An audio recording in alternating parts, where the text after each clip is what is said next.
Hello and welcome to the Holy Hour podcast, the bi-weekly all-cure podcast. I'm Gavin. Thanks so much for joining us. And we have a lovely show for you this evening. And it's one we've been dying to get out to you guys. It got a bit delayed after the Dave Allen interview happened right at the same time and wanted to rush that one out to you. But luckily, we got a wonderful episode to follow it up here. We've been very fortunate to get Mike from the band House of Harm on here and talk with you guys. And not only is Mike part of an amazing new band, but also a diehard Cure fan. So we get to talk best of both worlds with Mike. And I wanted to put this episode out a couple days early.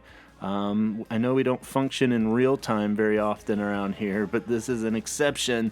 So as of today, I'm trying to put this out on Friday night. Saturday, March 12th, House of Harm are playing in Boston. So if you're in the Boston area or feel like a road trip, you might want to consider jumping in the car right now. Buy the tickets maybe online first and go see House of Harm at Brighton Music Hall. They're playing tonight at 7 p.m. is the doors, March 12th, Saturday.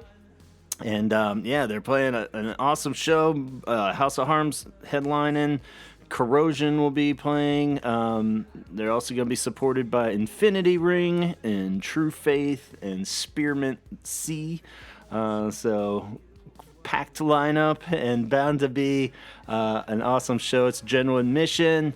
Like I said, doors are at 7 and the show is at 8. So as of now, it looks like tickets are still available. So if you're in that area, I strongly advise you to listen to this show, get super pumped up for some House of Harm, and then go see them live because it's been too damn long, right? So go check them out.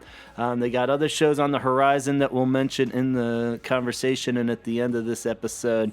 But I wanted to get this one out just in case somebody wants to really get pumped and wasn't aware of that show in the Boston area tonight. Go see them. We got a wonderful show on top of all of that. Some Cure news even on top of all that while we were away. Robert performed at the NME Awards with Churches and did a wonderful rendition of How Not to Drown. It was badass, wasn't it? And thanks so much to everybody that gave us the little sneak peeks with their recordings of it from the audience and posted them online. Now there's an official pro-edited camera angle version up on the Enemy's website on YouTube. You can find it there. And it sounded so good. And seeing Robert just up there playing guitar too, showing his support with the stickers there and the Ukraine sticker. It was nice to see that our man never lets us down in the good moral department. And just fucking sounded amazing, wasn't it? That was so good. And I don't know if there's a professional edit version yet, but the other clips there of they also played Just Like Heaven together, which was really cool, seeing Churches play it and have Robert singing them, and joined by Lauren, of course. All right, so the big buzz, though, is about the little snippet interview the NME did with Robert right after performing, in which he shared some new album scoop. So we finally got some updates, and these sound pretty good here. Let's see the full list that we got. He's working on 2 new Cure albums, 10 songs each, so he's still sticking to this 3-album thing, so that's pretty cool. But the 2 Cure albums, the second one, which I'm assuming he means the upbeat one. One's going to be more upbeat, one's the doom and gloom, so we're sticking to that. I guess the upbeat one's finished. He said that one was done. The other one is the gloomier Cure one. That one's needs 4 vocals still. I don't know if he means the whole thing or just, finishing up the vocals.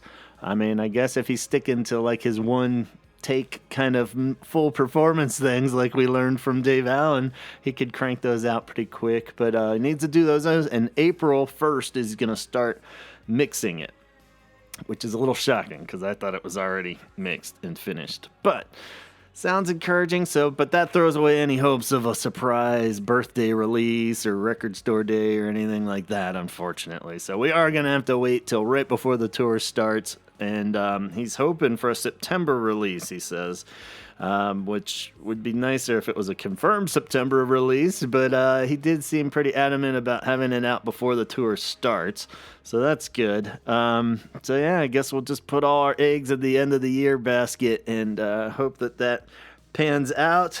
So yeah, a little surprising that it's not done, but the fact that it's still being talked about this much, we're gonna get it. You just gotta be patient. Still patient. But he does say the artwork's done and the running order is done, so that's all set.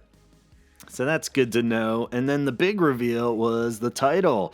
And I'm assuming, normally I would think, well, this could even change 5 more times before the end. But if the artwork's done, I don't know, but I guess you could probably swap stuff out digitally pretty easy now. But anyway, Songs of a Lost World is the title. So, yeah, hearing it, I definitely start thinking of Jurassic Park a little, unfortunately, but at the same time, I think it could work. It is definitely a lost world out there, and if these songs are as heavy as they're saying, these might be the anthems for it. So, cool. If the album's good, whatever, but yeah, hard to say. And, I just want this record so bad that I don't really care what you call it. Let's just hear it, But yeah, so Songs of a Lost World, we can start picturing that. We'll see. Maybe that'll change up too, like I said, before the end. He did touch on that third album is the solo album. He's still hanging in there for now. And that is probably not going to come out till 2023, he says, but I'm not going to start pining for the third one at this point. We'll take whatever's first in line. So yeah, that sounded cool because he said it took shape a bit more. It's not just noise anymore. They started turning into real songs with the noise in there. So that'll be cool. I'm down for hearing, just some straight up Robert tunes with some weird background noise. So very exciting news. Very cool just to see Robert talk and share all this information and make his cool little faces and everything and that. So all big news, all very exciting. And let's see if he can stick to it. This is the year, right? So by the end of the year, if nothing else, fuck it, he's on tour. So we'll just go see the band, right? So yeah, let's hope that's the case. Before we dive into this wonderful conversation with Mike, I also do have to shout out the Patreon crew. As always, so much love goes out to you guys, and thanks, and I really appreciate it. We got Donna and Craig and Jeff Hilton, Jeff Cortland Jones, Suzanne, Ben, John, Allison, Alan, Dione, and Namicio. And our special shout out thanks go to Kate at curethreads.com. That's where you want to go if you want to find originally designed Cure inspired products. And currently Cure Threads is still featuring artist Alexander, who you know from Instagram under the name or handle Starbird and Moon, who's a wonderful artist and created this really beautiful design as a tribute to Andy Anderson. And you can find that on everything from shirts to tote bags, the pins and candles, and that should still be available over there at curethreads.com. Check out all the other wonderful designs there too by Kate. So all kinds of cool stuff. Our buddy Matt, of course, is also thinking of others and suggests to check out the Red Cross Blood Donor app. We need that blood flowing out there. It's free. It's an easy way to schedule a blood donation appointment. And yeah, give to those who need. So check that out. If you're not into going that route, we still encourage you to contact your local blood bank or thebloodconnection.org. So do that. And also just a congrats and big shout out to Matt, who just had a little baby boy a few weeks back. So congrats, Matt. And we hope you guys are all holding up well and doing good. Look forward to talking with you again soon. Up in Canada, our friend Lisa likes going to a venue called Dickens in Calgary, and I'm happy to announce that their doors seem to be back open again, hosting a wide range of cool live shows and events. March's calendar looks action-packed, everything from black metal bands to Fake Mustache, the Drag King Troupe. And there's a Simpsons trivia night coming up, too. So if you're in the Calgary area, go check that out. Dickens, YYC.com. is where you can get the full schedule and details. And of course, our buddy Scott Kroger over at the Sarlacc Digest. It's an all Star Wars podcast, and boy, am I high on Star Wars right now. I got a surprise birthday trip last week out to Disney World in Florida. Never thought I would go there. It was so amazing seeing Galaxy's Edge and all that real life Star Wars. I was in it, man. I flew the fucking Millennium Falcon. It was so cool. But I won't gush too much on here. But it's really cool, and they're getting pumped for the Obi-Wan series that's coming out on May 25th. So what you want to do is go over to Sarlacc Digest on YouTube Wednesday nights, where they do the live show on YouTube, and it's at 8 p.m. Pacific time. And you can catch the live show, get in on the action in the chat there, or just listen to the experts hashing it all out with lots of cool predictions. And this is the fun part where you get yourself all pumped up for what could be. We've seen young Obi-Wan, we've seen old Obi-Wan. Now we're getting, middle-aged Obi-Wan? So it's going to be rad. Ewan McGregor is definitely a favorite of mine in all his films, and throw him back into the Star Wars universe. He deserves an awesome series. So let's fingers crossed they pull this one off. I think it's going to be rad. And of course, our beloved co-host Chaz Murphy runs 17secondshirts.bigcartel.com. So go on over there and keep your eye out for the coolest quality, affordable Cure shirts you're going to find only there.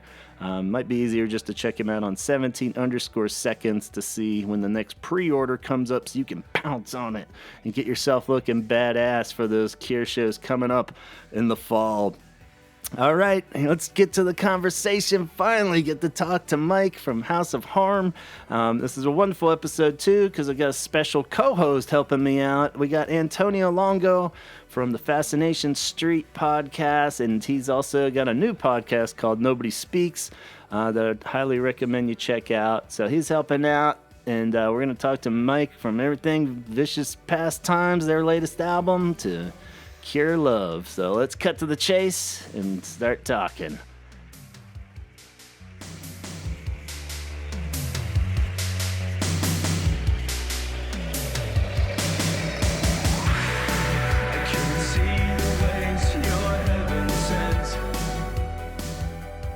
All right, hey, Holy Hour podcast listeners, welcome to the show. Not only am I joined tonight by Antonio Longo of the Nobody Speaks podcast and Fascination Street podcast. What's going on? Yeah, but we also have a very special guest that I'm very thrilled to have on the show finally. And welcome to you guys, none other than Mike of House of Harm. So welcome to the show, man. Thank you very much. Happy to be here. Yeah, so I hope you're all doing good out there. Up north, we got the New York and Boston, right? Is that we're going right up the East Coast there? I wish I was back in DC to connect the dots. Chaz unfortunately couldn't be here near Philly, so that'd been a nice connection of dots too, but he's having a pickle incident, so he sends his love and apologies for not being here. So I don't know what that is. But... Yeah, you don't want to know. It didn't sound good, so we're all like, "It's cool, man. We got it. Don't worry." Welcome to the show, man. And I'm excited because we have the double whammy here with you, and in that you not only are a devoted longtime Cure fan and want to do some Cure talking with us, but have an amazing band that I also wanted to talk about too when we initially made contact there, and started listening to House of Harm there. I didn't realize how awesome this band would be, and it's become my new favorite band. We had a lot of good listens, like I was telling you beforehand, where your stuff was just coming up on shuffles and stuff that I'd thrown into playlist, and it really was blowing me away. And we even had when COVID finally caught up to us at the beginning of the year, and we're all depressed more than feeling bad here at the house. We're like, oh, they got us, me and the little kiddo, and we were watching some YouTube, and we came across that, is it Culture Nation that did the video there? Cult Nation. Cult Nation, yeah. And it's a really cool live performance you guys did, and it was just lifted spirits in the house there. So it was a wonderful viewing, and we'll put a link to that, of course, and everything too. But yeah, that was really cool, and so thanks for all the awesome tunes, man. Yeah, that was a lot of fun. That was when we released our first record. We turned it in January 1st of 2020. The record was supposed to come out in April at first, and then then COVID hit, and it was pushed back, and then we ended up releasing it in September. But we found ourselves with a record trying to promote with not being able to play live shows or anything, obviously, because you're in the pandemic. So we had to get creative and do fun things like that. So like film cool live sets and things like that. So that was our way of kind of, playing for people without playing for people, I guess. Yeah, it worked great because it definitely seemed to have that vibe, all in the. Is that your apartment or someone in the band's there? It was our friend's apartment. Okay. Yeah. So it was a nice spot. Yeah. At first I was after kind of listening to the band and stuff, I was like, man, I got to see, like, the nerd in me was like, I want to check out the gear. I got to see. I was like, wait a minute, they're a 3-piece. And I found that video and I was like, this is fucking great. I was like, and then I, was getting all nerdy. I was like, this is the sounds that they're pulling off with 3 guys, back and forth, one guitar, one, playing bass, then he puts the bass down, then the keys. And I was like, wow. I was like, kudos. Being a musician, I was like, the creativeness of how it was coming across was really fun to watch in that space too, like in a different environment. So very fucking cool. Yeah, we all kind of write the songs together, and then when we play them, it's a different thing. So we have to get very creative to pull them off, with only 3 of us. So we were always kind of just switching and stuff. Well, Cooper and Tyler are switching. For live, I only sing, so that's my job is easy. They have to kind of do a lot of painstaking work to make this, to play the songs. But I think we pull it off pretty good. Yeah, totally, man. Yeah, I dig it. It definitely captured the times too, by being in the apartment there and having it. Yeah, it was very. We were trying to do something that kind of made sense for the time, but that would also stand the test of time too, and it could enjoy it forever, not just because it's COVID. So I think we pulled that off. I think it's there's like others making food in the kitchen there, and I love the cat on the bed. We were on. Yeah. That was good fun. It was a fun day. Yeah, I mean, some of the funnest music videos and things, and in time have always been like basements, living rooms. Like there's something about that's always been kind of really fun in music to see. So it captures that well. But yeah, like you said, for today, Yeah, for sure. Yeah. We wanted to have it like be like in the lived-in kind of environment. So yeah, just that her apartment, it's our friend Heather's house, who it is, and it just we hang out there a lot, on the weekends and stuff, and it was like this would be really good for that, and I think it was. Cool. Yeah. So I guess just a little background on the band. Then how long you guys been rolling? A few years. I think we started in like 2017, 2018. We put out like an EP, a demo in 2018. But our debut record came out in 2020, September 2020. So that was our first kind of big thing. We were kind of just like a local band before that, just playing, just making a name for ourselves around Boston, just, supporting touring bands and stuff like that, and playing a lot. And then we it took a few years before we really were ready to make a record. When we started off, it was just Cooper and I, and then Tyler had joined like 2 years after that. Okay. And then we made our first record 2020, and then we've been kicking it ever since. Cool. Yeah. Well, hopefully get you out there and still promoting it still, and it seemed like it's been selling really well, right? I thought I saw something about like vinyl pressings. You're on your like 4th round or something at this point, so that's pretty cool. Yeah, the 4th pressing is should be here, and we haven't announced it yet, but it's coming in April. That's nice. So, congrats. Yeah, I was actually spent a lot of the last week trying to find a copy to buy. I was on eBay and Discog, and I was like, damn. So I'm actually gonna order the cassette just to cool. Yeah. Just to support, because I love having the physical. Like I fully 100% am behind streaming because it's so convenient to discover new bands and everything. But I also try to make sure that I'm always getting something that's putting in, being a 43-year-old guy that's been playing shows for a long time. I know that's really what's there. But absolutely. So hopefully I'll get the wax when that one gets pressed. Couple more months, then we'll have 4th pressing for a while, and then we'll have to wait another year for the next pressing. So right on. We'll see. How did you stumble across your label? Did they contact you, or how did that come about? It was a while ago. I think I'm not sure if we reached out to them and then we kind of talked for a little bit for a few months, just kind of back and forth a little bit, and then they kind of said, "All right, we'll do your record, your first record." Did you know other bands on the label, or because I know it's a label from Italy, right? Yeah, knew some of the not personally, but I was a fan of the bands, and I thought it was an appropriate label to kind of start with. I thought it was like a goal that we could reach, that was kind of like set the bar up here, but like we could do this, and we did. So we're kind of just making gradual steps, like any band does, I guess. So that was our first goal. We did that, and then you kind of just keep on moving from there. But yeah, it's been great. So basically, they put out the record, and then we didn't have an American label put it out, so we only have their only label for Vicious Pastimes, and it works out really well, especially with like COVID and stuff, because we handle all the U.S. orders ourselves, and they can handle all the European orders and stuff. Yeah. So it works out. It works out really well.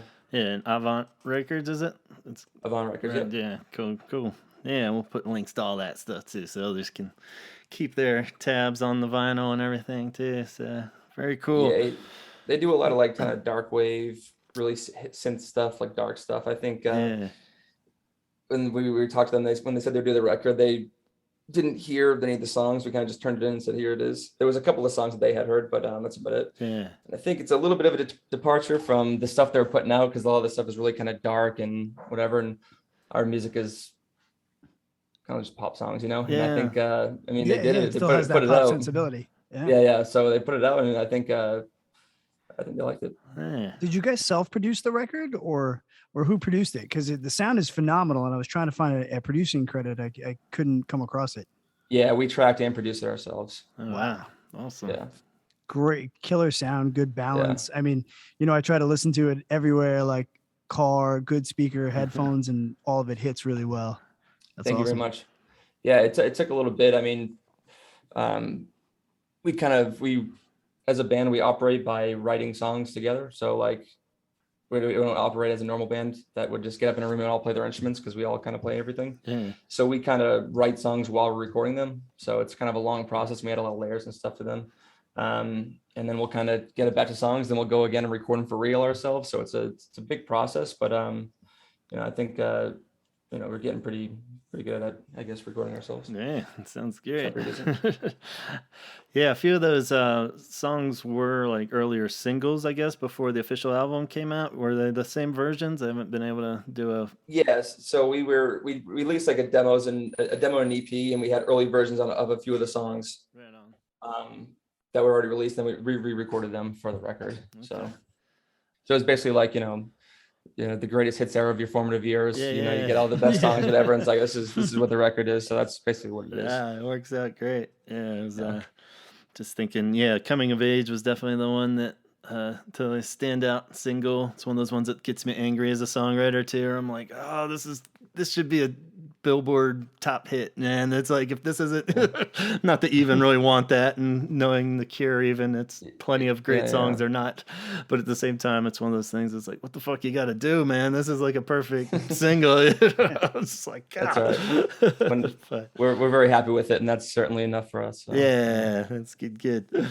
But yeah, I guess on that side of the sound, like you were saying, where it does have so much overlap in all the billion different genre titles of whatever you want to call it, dark wave, cold wave, synth pop, like all this, but still being poppy in a very Cure-like way, where the songs can go either way, or they're dark, or they can be happy if you're in a good mood.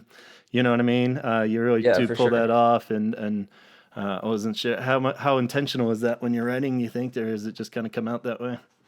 Well, I think if we kind of wanted to make a band like everyone labels us as a band, like dark wave and stuff, I think we would sound like that. I guess we just try to make the songs that have emotional connection and stuff. And this is how it comes out. There's a lot of labels that are put on, which is fine. It is what it is. It comes with the territory. I don't necessarily agree with it, but I wouldn't fight it either, because you'll fight for the rest of your life. It doesn't really matter. I think we write pop songs, and that's about it. So it works great, because you can add that element in, and then they're just great, catchy songs, and that's all we try to really do. Yeah, that's cool. And I think that is a huge Cure kind of element too, in the sense that that's a difference between them and a lot of other even super dark goth bands or whatever, even, where it's just like, I don't know, man, that Robert, even on Pornography at the darkest of dark, there's some pretty catchy shit going on. Yeah, for sure. So. We have our sound palette, which kind of puts us in that category, but I think if the songs were played in with different instrumentation, they would still hold up as a song. That's what we try to get to the song at that point. And then we'll kind of, with our production, ideas and stuff like that, we'll try to make them sound different or fucked up or whatever. And that's kind of, I think, where a lot of the labels come from. But at the end of the day, we just try to write the good music. It's the old acoustic guitar test, where if you just played it as an acoustic guitar, it's still a great song, So that's pretty cool. 100%. Yeah, and even from a vocal standpoint, as later on songs, noticing from listening to your first EP and then the new record, there's even like I'm seeing like, or hearing rather, even like vocally, you're now like kind of moving up into another range also, and not staying kind of in the other place where you were. And it's like, it's just like, wow, it even elevated even more, and you weren't trying to stay in any place. And as a songwriter, I was like, yeah, see, he's not trying to stay here. It's like, now it can be here, it can be down here. Yeah, and sure. I think that's what makes great music. I mean, anybody that tries to put himself in a box or a corner is just going to stay there.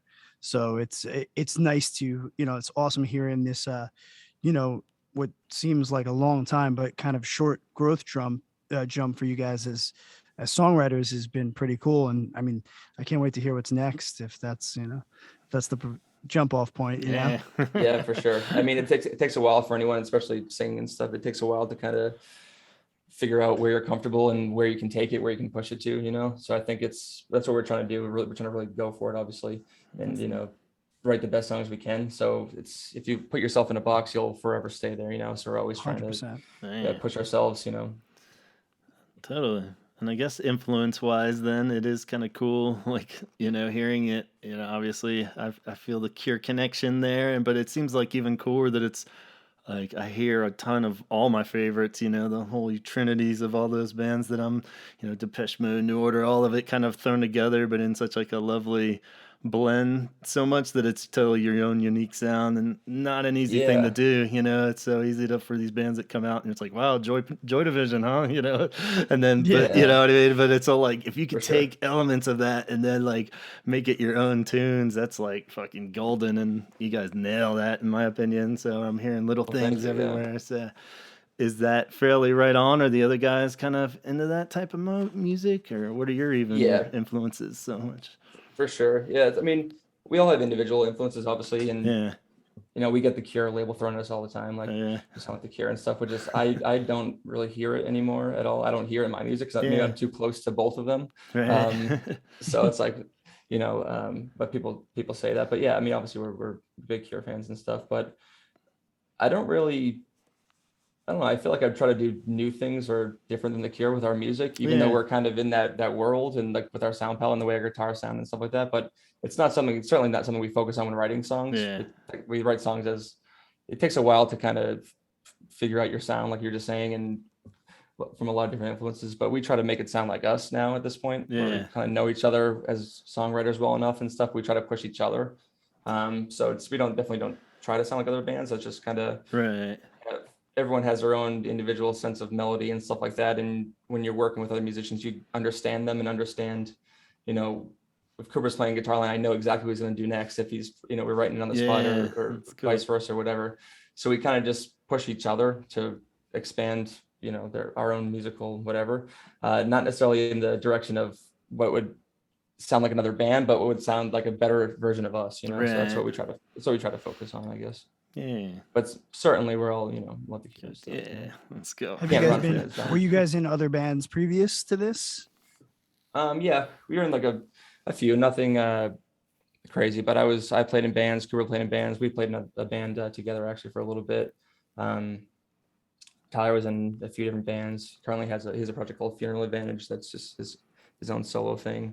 And that's how we all met, just around Boston for playing music and playing shows and stuff. Yeah, exactly. Yeah. So then we just kind of, became friends and put everything else aside for the most part and just focus on this, and it's working out pretty well. So awesome.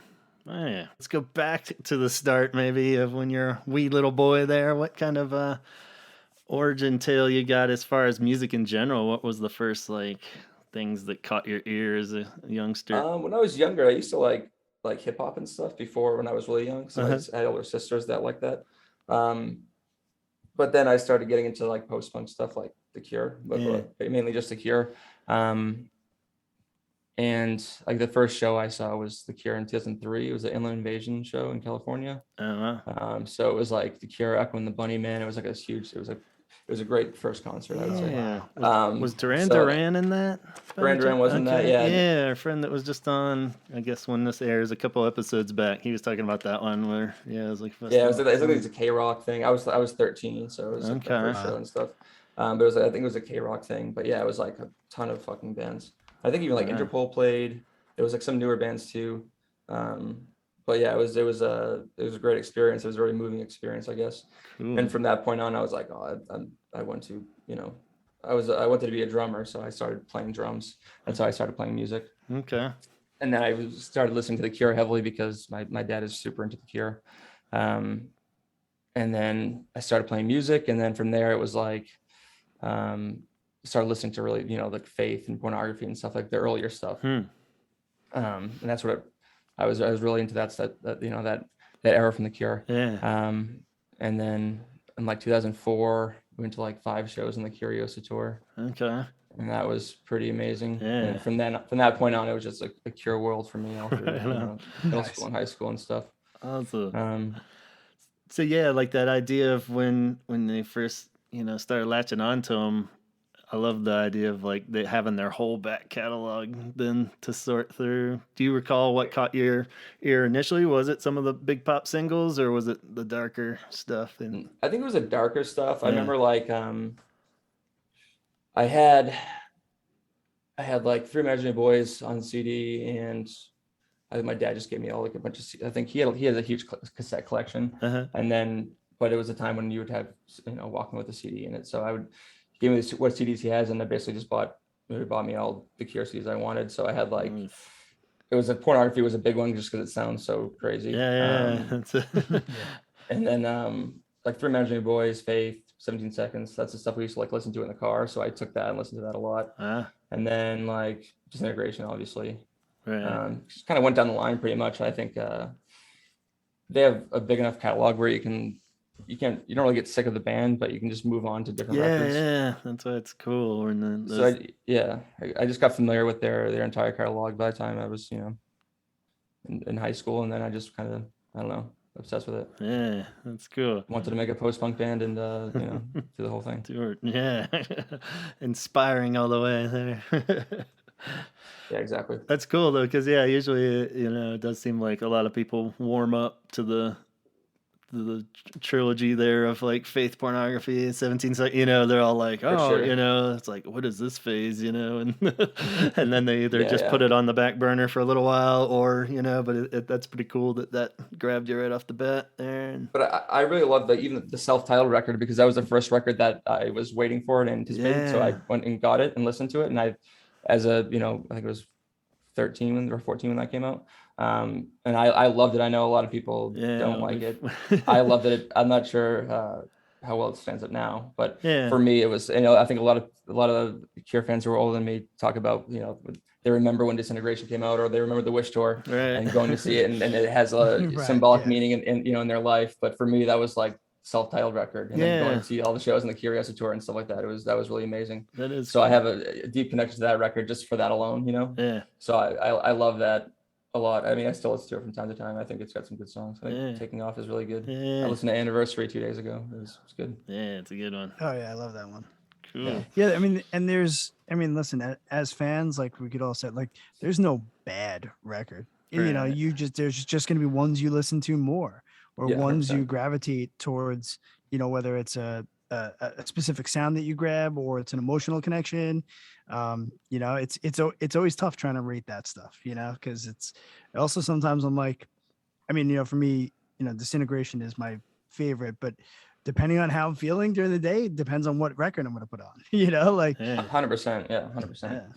Yeah. I think a lot of people, obviously hate self-titled. I hate. I'm not a big fan of Wild Mood Swings. That was the one record where I really was like, I don't get this at all. But there's some good songs on it. But I listen. I think it's funny you said that because I was going to I went to this like Cure dance party at St. Vitus in Brooklyn on Saturday, and I was like, all right, cool. I'm gonna wear one of my Cure shirts. So I'm like going through them all, and I'm like, I want to put on this one. And I was like, nah. I was like, if I walk into a goth night wearing a Wild Mood Swing shirt, I was like, I'm gonna get a fucking PBR thrown at me. You know what I mean? Right.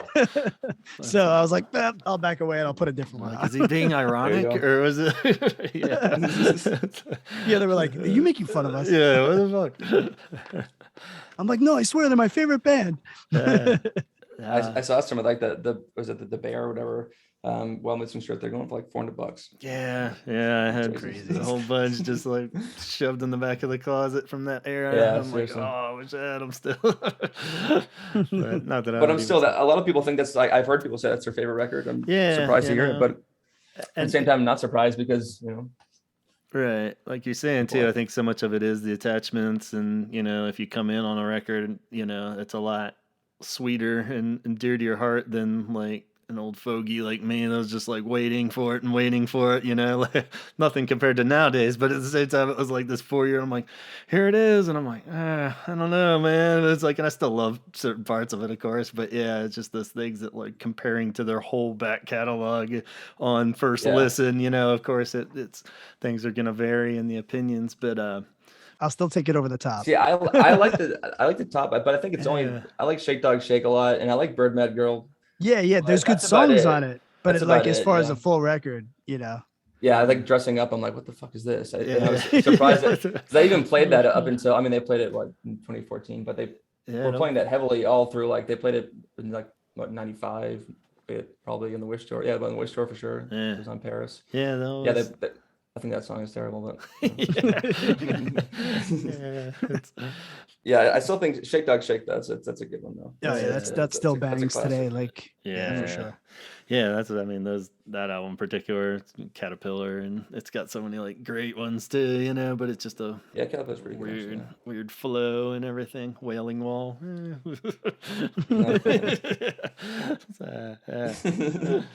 Yeah, it's a weird one for sure. That's cool. So you said you followed them around on the Curiosa then for 4 shows or so, and did you happen to catch them on the 413 tour, the 4 tour? Yeah, I did like did 5 shows in the Curiosa, and then I did 2 of the festivals 2005, and then I did the Royal Albert Hall show in 2006. Okay, so you've gone international for them and stuff then? Yeah. Awesome. And then on the 4 tour, I think if you guys remember when they like canceled the whole thing and postponed it. Yeah.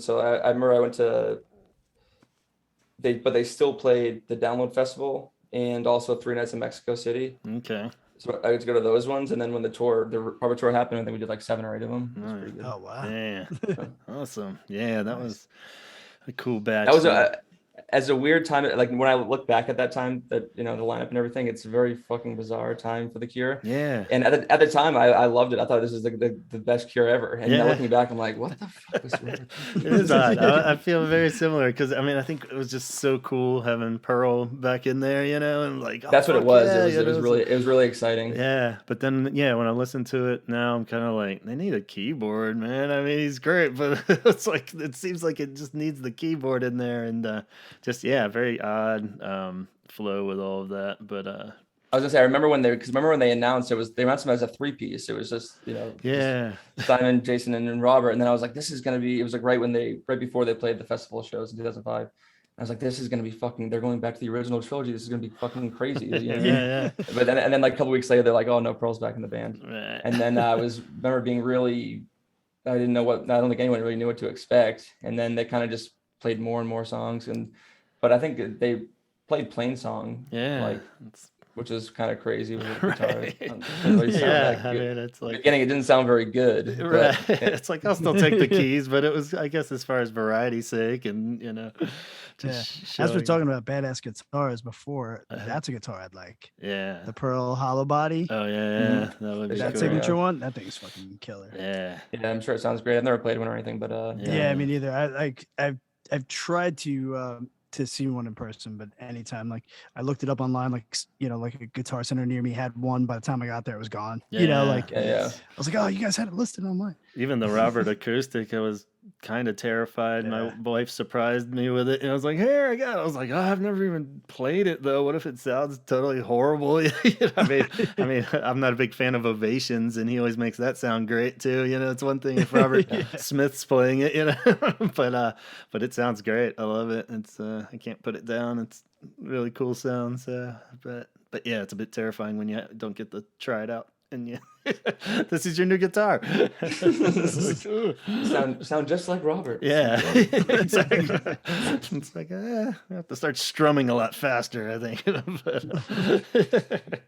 That's funny. That's cool. Yeah, I was kind of surprised because we played a 12-string acoustic for the longest time, and it wasn't until I think it was like 2016 he started with just a regular 6-string. Yeah. I guess he has kind of laid off that, hasn't he? Yeah. Sounds pretty good. Did you catch a lot of the 2016 shows then, or any? Only one. Yeah. Only one. I went to the Boston one. It was really good though. Cool. Yeah. Played a lot of Disintegration off it. It was pretty good. A lot of Hand the Door actually too. Yeah. It was pretty good. Yeah, those are great sets. So hopefully we'll get another.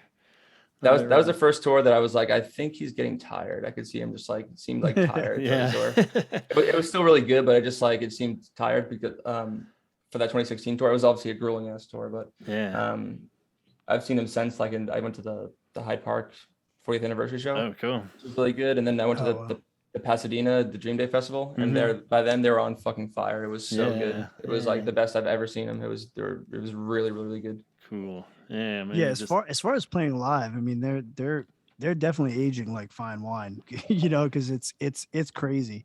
Like sometimes I'm like, they're playing for 2.5 hours, and it just seems like he's not even out of breath, like at any part of the set. I'm like, damn.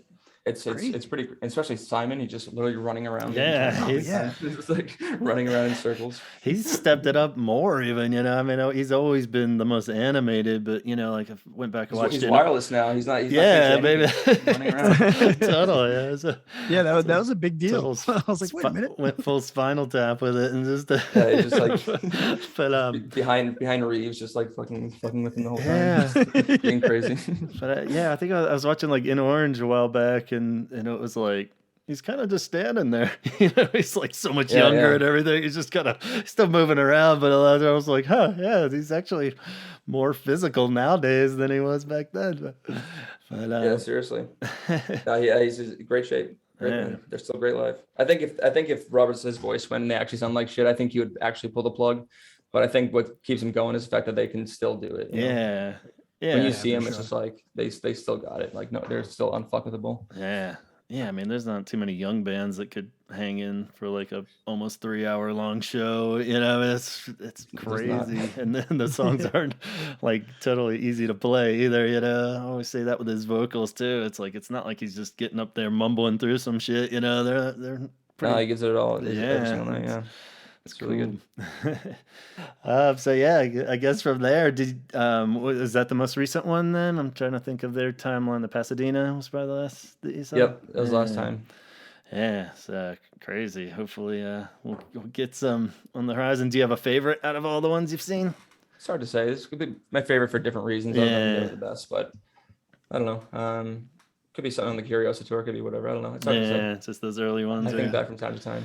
They played for setlist wise. When they did the in 2007 when they did those 3 Mexico City nights in a row, they played like I think it was night 2. They played like Holy Hour, Other Voices, and Faith, and that was fucking incredible. Awesome. Yeah. Actually, the Reflection shows are probably my favorite. I went to the I went to the first 2, and then the New York ones. It was unfucking believable. Awesome. Is it really, really, really good?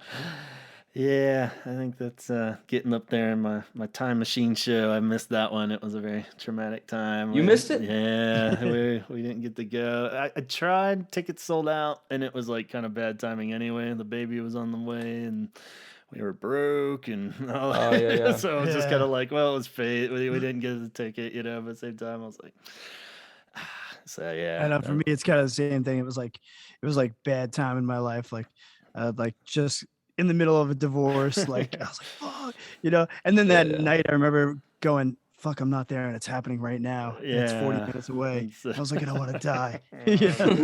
Yeah, it's one of those bad regrets, dude. But do you have a time machine show? We always like to ask that. Is there one from any era, if you stretch the limits of reality, that you would go back to if you had one? I don't know. Probably something from the Wish tour though. I think they sounded best, or like even like 91. Like I love that era. Yeah. But I think as much as you could say like seeing them, you know, in 82 or 80, 81 or whatever, I don't, when you listen to the bootlegs and stuff, they actually don't sound that good at all. I mean, it would be cool. I think it'd be cool just to see them from that time era. I mean, it sounded good, don't get me wrong, but I think like they're at their peak, like in like on the Wish tour. That's when they were really, really good. So I'd say something on maybe something on the Wish tour. Yeah. And I feel like I've always wanted to see them like at Wembley Stadium, just because it's Wembley. You know, and sure. Like, so I think there's like something just magical about that place from a concert standpoint, you know. 100%. So I always feel like I'm like, oh man, I'd like to, you know, like maybe like Wembley around that time, like, you know, like you said, around Wish time would be like just like insane. Yeah, for sure. Yeah. So even like listening to stuff, I think they sounded better in the Wish tour than they did even for the Prayer tour. Like I'm sure it would be amazing to see them then, but I think Wish tour they just but that could also be because they, you know, released live stuff and they produced it and they made it sound really good. I don't know. But either way, put a little more money into it too at that point. Yeah, they were definitely breaking through a lot more. So makes sense. Yeah, that was the first show I saw as a kid on the Wish tour, which was amazing, and I'm so happy and still probably my favorite just because of that reason, you know, but at the same time too, a little bit wish I'd been older or seen some other ones to compare. You know what I mean? It's like, it's like I had nothing to base it on. So of course it was mind blowing, but at the same time, I'm like, cool concert. Yay. I was just a nervous wreck through the whole thing anyway. So it's like, I hope he doesn't mess up. Yeah, I think on the Prayer tour, I think I've heard people talk about they did I think it ended at Great Woods in Massachusetts, which is like the big amphitheater that's outside of Boston, and they played Faith and stuff. They played a really good set. I think they maybe played 2 nights in a row. I'm not too sure. Maybe just one night. Nice. But maybe that would be the show I'd pick because I've heard stories that it was like really good. It was like kind of like raining outside, and there's a really good atmosphere outside as it is, and awesome. They played a really good set. But I think those old pornography era ones and stuff would be more of the whole cultural experience of like the smaller club and the just seeing how whacked out they were or whatever. Just being like seeing them on like almost like floor level. Kind of no security, like in people no barricades. People talking through their set and stuff. You know? It's like don't experience it for the bad experience. Well, at least it was before cell phones, so it wasn't a whole bunch of this. Like the guy in front of you holding the phone, you're like, dude, I can't see it, man. There's just guys with tape machine recorders strapped to their whole body. Pretty much. Awesome. So something I wanted to ask you too is just throughout this year, you know, with the anniversaries of everything coming up Cure related, just thoughts then, I guess, on Wish and pornography.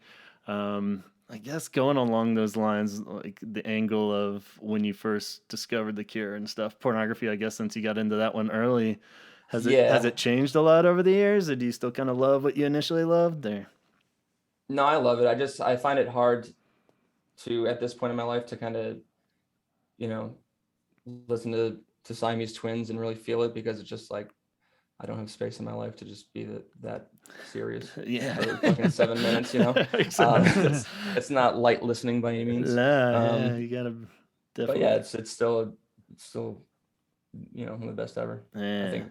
I like pornography. Probably, it's hard for me to pick favorite records. It's probably easier to pick like a batch of songs that I think are the best. But certainly, I've warmed to Wish more in the last few years. I used to be obviously just like the early dark stuff, and now I listen to Wish like pretty frequently. Even just listening to Open, that's such a fucking great record opener, you know. And Lair to Elise is probably one of my favorite Cure songs. Awesome. It's really, really good. But I like pornography more, but which is pretty good too. Yeah, totally. Cool. Depends on the mood, you know. The mood, depends yeah. how you feel when you wake up. It's hard to go full pornography mood on a just on a whim, you know. You kind of have to reach for that one when you mean to, you know. So. Yeah, I've been on I've been on a super Wish kick lately. Yeah. And knowing that like he's remastering it for, I guess, for probably a picture vinyl, since they're hitting all the picture vinyls. As of late, I'm kind of getting worried. I'm like, I don't know, like as I grow more and more in love with that album, you know, like kind of like you were saying, as time goes on, I'm like, oh no, I'm like, am I gonna hate the way it's mastered now? You know, like yeah, it's tough. So yeah, I wonder if he's gonna pull some Star Wars special edition shit or something and try to like wrinkle something else up, but you know, in that degree, maybe it'll be cooler too. So who knows? But yeah, I think we have to just get the boosted good version of the old album would be great. So hopefully, fingers crossed. It sucks that he abandoned the whole the CD reissue with the bonus CD and all like the rarities in the demos and stuff, because I love listening to those. That's what's enjoyable when that's what's for the fans. I mean, that's what's like the best part of it. I'm still hoping something like that will come out this year. If it doesn't this year for the anniversary, then we pretty much kiss it goodbye, you know. But because the ship is gonna be sailed by that point. Like you had your opportunity multiple times. Because there's so much cool shit for Wish coming up too, on an anniversary. with like all the lost wishes and all that Music for Dreams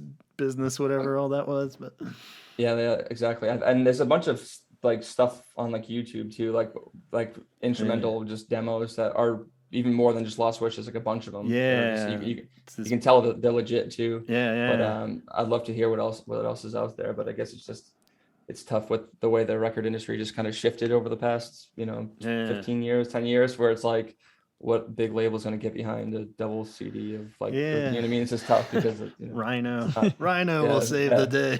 Yeah, come on, Rhino. God. These fans want what we want. Yeah, so give it to us. Totally. Even if they did it the way like a lot of bands do it now, like do a pre-order just so you know how many. So you get the money up front. We'll all pay for it and wait. You know, like right. Seriously. I'd be down with that. So, yeah, especially because the Wish vinyl is like fucking ridiculous. The original, if you're trying to find like a real one, it's.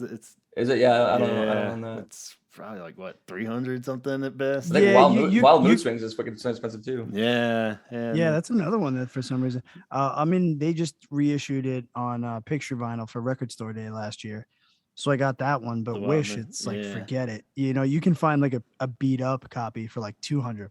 Right. It's like, like I'm like nah.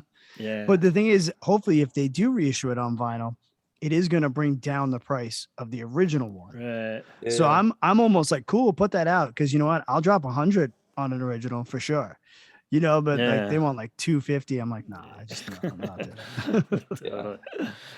that. Are you big on the collecting stuff, Mike? Do you have I have a decent collection of records, like FQ records specifically, but I'm not crazy about it. I mean, I don't get that much enjoyment out of it, but like it's one of those things, like if I'm somewhere like in a store or a record shop, whatever, I find it hard not to buy anything Cure related because I just want it. You know? So it's not even so much that I have a prized collection. I just want to have it because of what it is, you know? Yeah. But I'm not crazy about it, but I got a pretty good collection. Cool. Yeah. Yeah, no, I end up buying multiple copies too, because it's like I almost want to save them. I'm like, it shouldn't be sitting here in this used bin, you know, like, and I'm like, exactly. It's like it's a shame. Yeah. So it's like I'll always pick them up, and then eventually, now my son has been getting into the Cure, and he's 11, so now I'll like give some of those duplicate like records or CDs to him, so he's he can take them with him around with to his friends or whatever. Yeah. But even sometimes I pick it up and then I'll just like I'll text Chaz. I'm like, do you have a copy of this on vinyl? Yeah. I have 2 copies now. You know what I mean? And it's just I'll just kind of like wait for someone who needs one or a trade, but I just don't want to leave it there. I'm like, yeah, for sure. Yeah. Absolutely. Because it's definitely getting harder and harder to just stumble across them. Like luckily I have pretty much all the good ones, all the ones that I could get at a reasonable price kind of thing on vinyl, and obviously in some form. I'm kind of more of the, as long as I have it in some form. But it's hard nowadays. You don't even really just stumble across that $5 top, I would do the same thing where I'd be like, oh, the top $5, cool, I'll buy it for my brother. I don't think he has it, and stuff like that. And kind of like what you're saying, Mike, where it's definitely more fun if you caught in the moment, like if I'm just out and I see some little Cure thing that I wouldn't necessarily order it online, but if I'm like in the moment and out and having a good time and I'm like, oh shit, you can't leave it behind. Yeah. So, yeah, like I even grabbed a sealed copy on cassette of The Glove. Yeah, I did too, actually. And I was like, I'm never gonna open it, but I have to have it. It was like $5. I got it. Yeah. It was good. But yeah, I think I have like out of all this stuff, I have like a few Peel sessions, and I have an important one is I have the concert on vinyl, so that's not on Spotify or anything. Yeah. I have it on CD and on vinyl, so I can actually listen to it like in not anywhere else, you know what I mean? So it's not just like a novelty of having it, like it's the only place I can actually listen to it. So yeah, they are cool that way too, with all their faults of releasing stuff where there is a bunch of stuff, whether it be like an old VHS or something, it's like, well, actually you can't get this on anything else unless it's somebody bootlegged it into some other format, but yeah, for sure. So, yeah, pretty cool. As far as future plans, then, how are you feeling about this new album? Are you leaning one way, excited for it, or you just kind of waiting to see? I don't think it's gonna happen, but yeah, you think? No, I don't. I really don't. Fair enough. But I feel like now that they have people's money for the at least European tour, I feel like okay, there's got to be something coming out.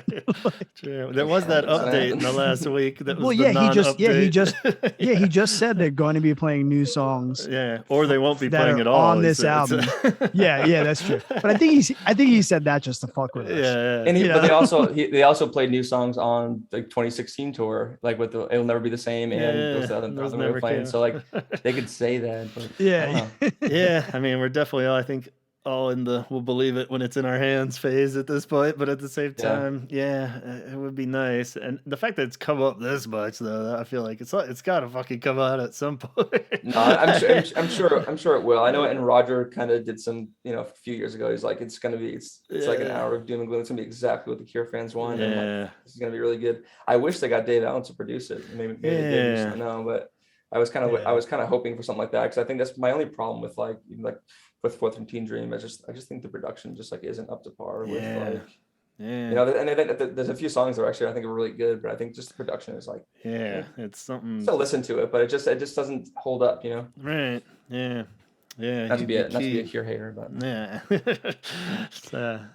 yeah, there are some production issues for sure, or mixing issues sometimes on that record. The song is there, but there's definitely like when you put it up against other stuff, you're like, I'm like, what happened here? It sounds like they just like tracked it all perfectly, and then just like never, when it was mixed, it was never like nothing was treated like to create any kind of atmosphere. Just like it was just like I'm gonna make this one track sound really good. This one track sound really good. Now I'm gonna put them together and put it out.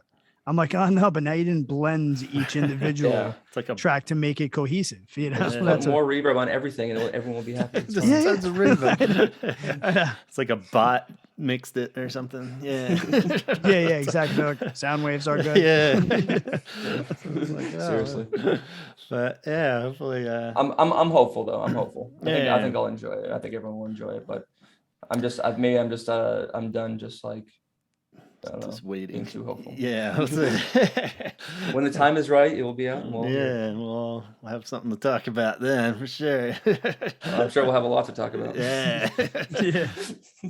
Well, I know they are doing some of the recording. I don't know if it's COVID related or continent related, but I know, pretty sure Reeves is doing his tracks actually in upstate New York.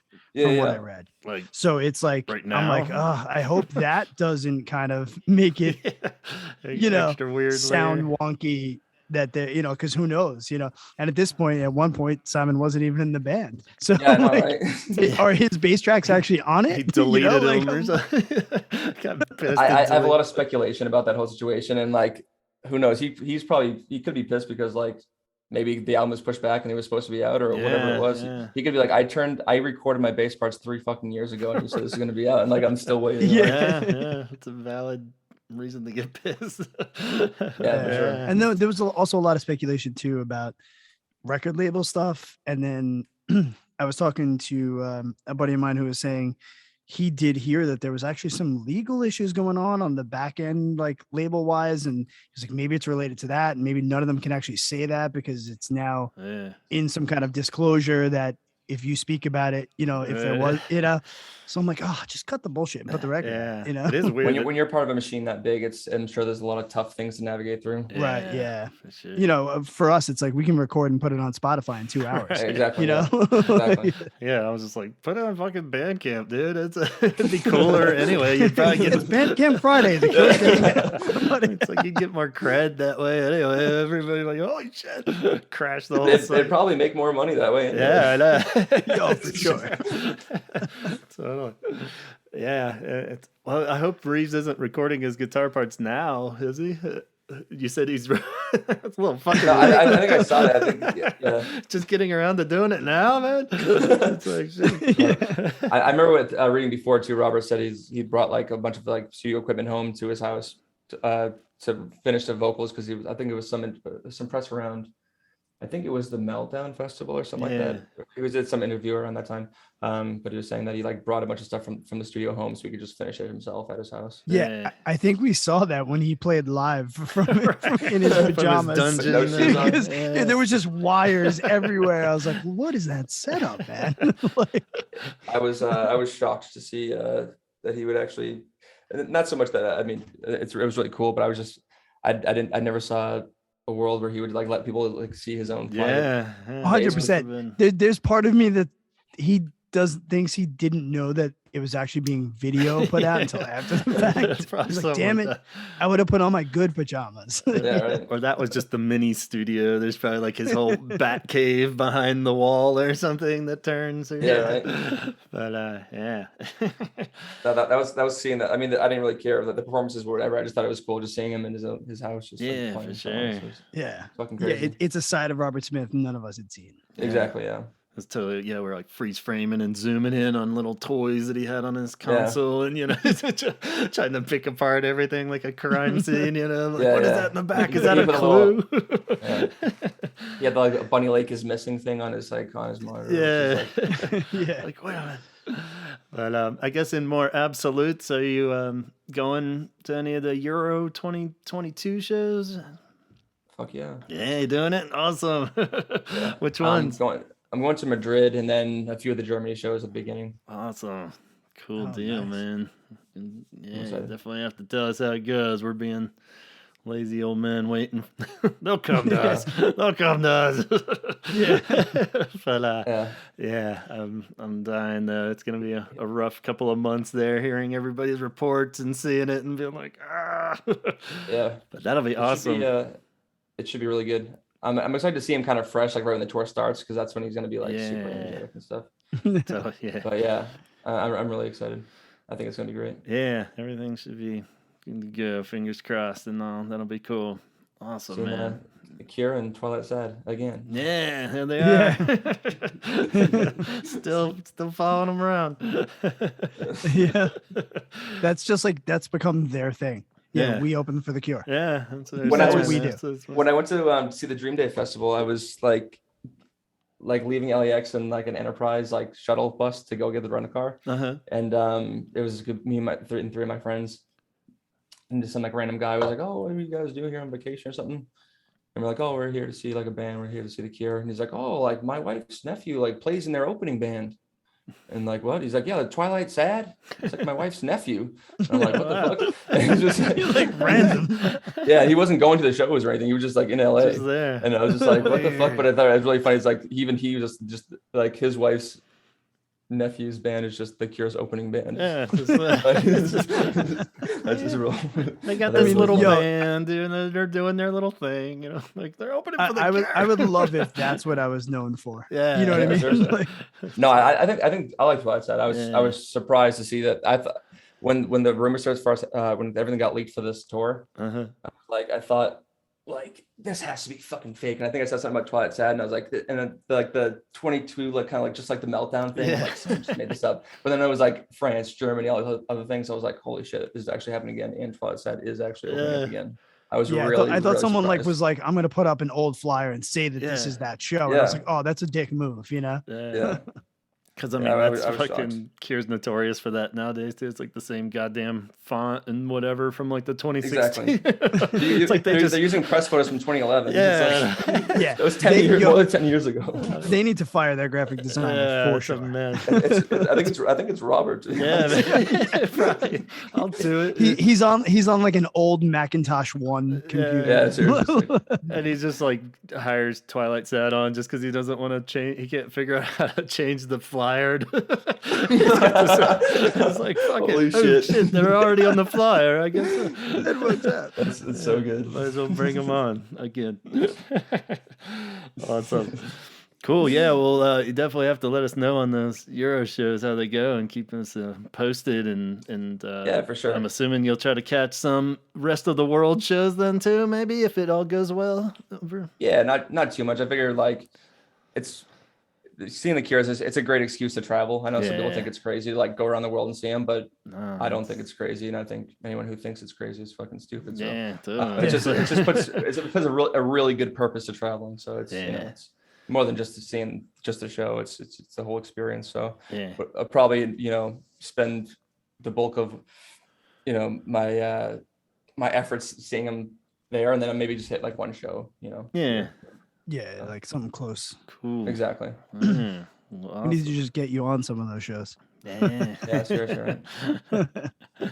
Yeah, well, cool. So I guess as we shift out of Cure-ness then too, with they should have you on the bill there with the Cure. You guys would be an amazing fit. So. But until they change that poster, well, I guess we'll have to do it. I guess we're stuck with Todd said forever. Yeah. But just we'll just Photoshop you guys and House of Harm on it and be like, Robert, look, you don't have to change the flyer. We'll hack his computer and make them new templates for the next time. Totally. But do you guys have? I saw you just posted a new show today, right? A new one coming up. Yeah, in Boston. So I'm really excited about that. March 12th. Is March that the right? 12th. Yeah. Okay. And right in Music Hall. Cool. Yeah. So so you got that one on the books, and I saw the Columbus Theater one too, April 7th. Is that Soft Kill? Yeah. Yeah. So that is with Soft Kill and Topographies. Nice. There's Lowell's kids band. So they're really cool. We're gonna see that show about a week before down here in Nashville. So cool. So yeah, if anybody's, I'm actually contemplating driving up to that show from New York. Come up. Yeah, fucking great. Yeah, definitely. No, I was literally just saying to my fiance, I was like, I think we should drive up for the show. And then while we were having dinner, she put on the new Soft Kill record on vinyl. So we dropped that. I was like, yeah, we should go. I was like, it's going to be great. Fans, I was like, fucking. And Alien Boy's really good too. I've been starting to check them out. It's going to be a fun one. The show was originally back in November. It was just us and Soft Kill. Okay. It was because they were going on tour with Dinosaur Jr. and the Lemonheads, I think. Yeah. And they couldn't play the Boston show. So instead of playing the Boston show, they did a Rhode Island show in Providence. Mm-hmm. And then we were playing with them. So it was a one night off of their other tour, and it was just going to be us and them in Providence. Yeah. And then they dropped from that tour and got pushed back. So the new date was with their new US tour, which had them plus the supporting bands. So we were just kind of, I don't know, grandfathered into that show. So it's their touring package plus us, so it's going to be, I think, even better. So I'm really looking forward to that one. We've been looking forward to it for like 6 months. Yeah, it's been quite a build up. A while ago, but yeah, it's going to be great. It's coming up quick too. It's like not too far off now. So I need to officially get my ticket for it down here too. Do you guys have any touring plans on the horizon for you guys? Yeah, we just had something in the works that fell to pieces like last week. It's just it's tough to navigate through the whole COVID stuff because like one thing happens and it fucks everything up. But yeah, absolutely. By the end of the year, we should be just doing full US stuff. So cool. Nice. We just got back from making our next record like 2 weeks ago. Yeah, I was gonna ask. So it's all recorded and awesome. Yeah, it's nice. I'm really excited. It's really good. Awesome. So that won't see the light of day for probably early next year, but okay. It's gonna be completely done. I think it's being mixed in March. Awesome. Nice. Cool deal. Yeah, definitely cool. And I mean it's definitely that frustrating factor with all the COVID bullshit of these albums. It sounds like you got hit with it pretty bad with the last record there with Vicious Pastimes, where it was like right on there. But I always try to find the silver lining is that everybody's gonna really have absorbed it, and know it. So that's really always cool. Same thing with me too. And we kind of learned how to do fun, just like the Cult Nation video and stuff. We got to do a lot of cool things. In our downtime without playing shows and touring. So it was still a good time for us, and cool. It's worked out well. And you can have the double whammy with that and the new record songs, and be a good live set, man. So hopefully can get you rolling down here to Asheville if you ever make it that far down south. There's a lot of 100%, cool spots down here that you guys would definitely. We got a few bands that are starting to pop up that would be really cool on your bill too. And if you ever need a Long Island show, let me know. We played in St. Vitus back in September. It's like a one-off show. Oh, nice. It's pretty good. But we try to go down to New York at least like once or twice a year. Yeah.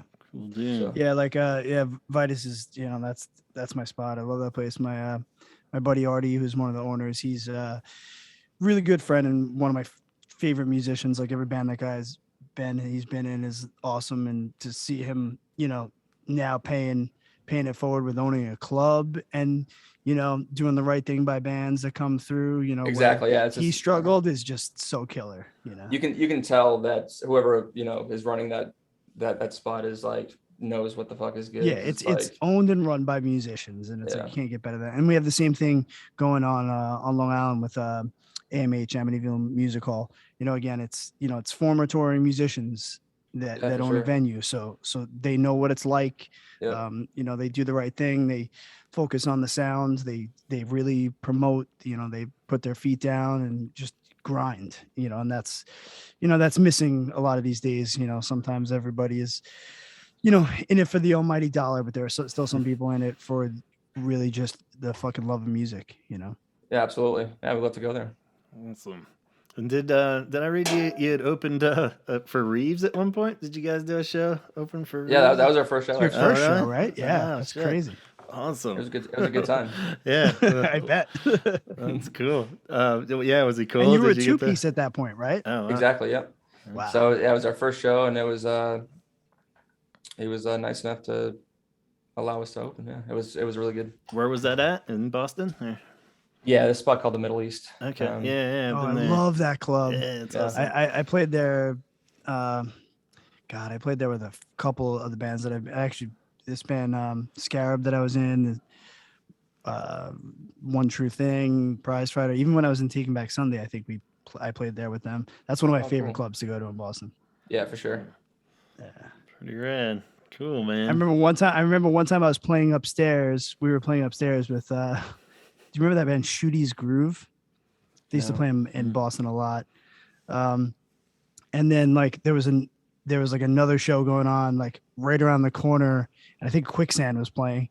So it's like I got off stage and then like ran out of the club and like went like down the street, like trying to remember where I went to see, and I saw Quicksand, and then it came back.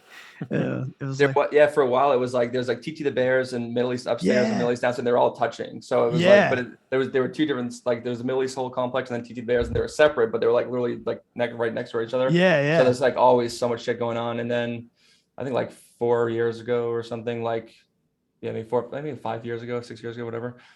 Middle East bought TT's, so now, and they just call it Sanya, but now the Middle East is like 4 or 5 different clubs in one. Wow, that's great. I'm just glad that it's still going, because so many clubs in New York City have closed down in the last like decade, and it's just like sometimes I'm driving down the city and I'm like, man, I saw some amazing shows there, but now it's a condominium, it's a bummer.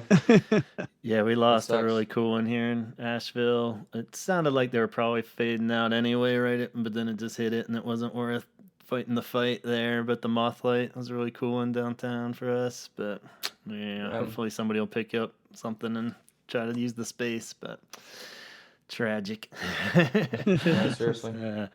Still got a few good ones though, but cool, man. Well, we'll definitely keep eyes on the webpage. Is that the best place to keep tabs on you guys? houseofharm.com or our Instagram is probably the best, but we have a .com too. But we're most prevalent on Instagram. That's what's gonna always be there. Right on. Cool. Nice. Yeah, we'll put links for all that stuff and all our little social deals there. But thanks so much for joining us and talking some music. Absolutely. And Cure. Thank you so much for having me. Yeah, we really appreciate it. Great. Thank you. you. Love to have you back another time too, especially once we start getting more actual Cure news. We can start comparing notes and see how everyone's holding up post-COVID. Yeah, totally. Great. Yeah, and then when the new record drops too, like, if you want to, chat more stuff, just straight on the new record too. The podcast I do, Nobody Speaks. I'd love to have you on there. Just dive into some of that stuff too. Yeah, let's do it. I'd love to. All right, man. Cool. Great. Deal. It's been a pleasure. We'll let you go. And thanks again so much. And good luck with all the rocking out there. And can't wait to hear the new record. Thank you so much.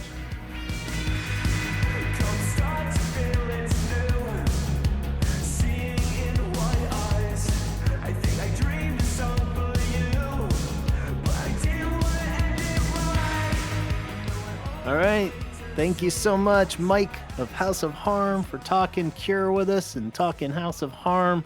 I highly recommend everybody go straight over to your streaming apps now and pull up Vicious Pastimes on your streaming audio apps and listen to this record, their most recent record, and it's amazing. You're going to fall in love with it instantly. And I also recommend you going over to their Bandcamp site and keep an eye out for that next round of vinyl that's going to pop up soon, and get yourself one of those. If you need to tie over instantly, you can get a cassette. So get the cassette over there, or maybe just a cool long sleeve t-shirt. They got some cool merch. So help the band out. Check them out on Bandcamp. And best way to help the band out is if you're in the Providence, Rhode Island area, you should definitely check out that show April 7th. Columbus Theater. They're going to be playing with our close friend Tobias of Soft Kill, and Topographies, which features Gray Tolhurst, and Alien Boy, who's becoming quick favorites of music lovers everywhere. And of course, House of Harm is on the bill. So I mean, geez, what kind of lineup are you waiting for? That's perfect. So go on over April 7th, Columbus Theater. Get yourself a ticket in advance if you haven't. I have a feeling that would sell out. Hopefully it hasn't already. And check out the show. Let us know how it is. Wish it could be up there for that one. So definitely go check all that out. Thank you again, Mike, and thank you so much, Antonio, for joining us. Please check out Antonio's other podcast, Nobody Speaks, streaming everywhere you listen to podcasts. It's a wonderful podcast where Antonio talks about what matters in this world, the arts, and getting back to just lovely musical chit-chat, and I've been really enjoying the first few episodes that are up there, so I highly recommend that. Keep your eyes out on the Fascination Street podcast too, and we hope to have Antonio back more this year, and always a pleasure. Thank you so much for joining the party on this one, Antonio. Be sure to subscribe on Apple and YouTube, and follow us on the Instagram at the Holy Hour Podcast, and check out that old Facebook page so you can get in on the comments, and check out some links that we'll post there. Otherwise, always feel free to contact me at gavinconnor@gmail.com. Love to get back to you as soon as possible. I'll leave you at that. Thanks again, Mike, and we'll catch you soon for another riveting episode of the Holy Hour Podcast. Talk hard, my friends.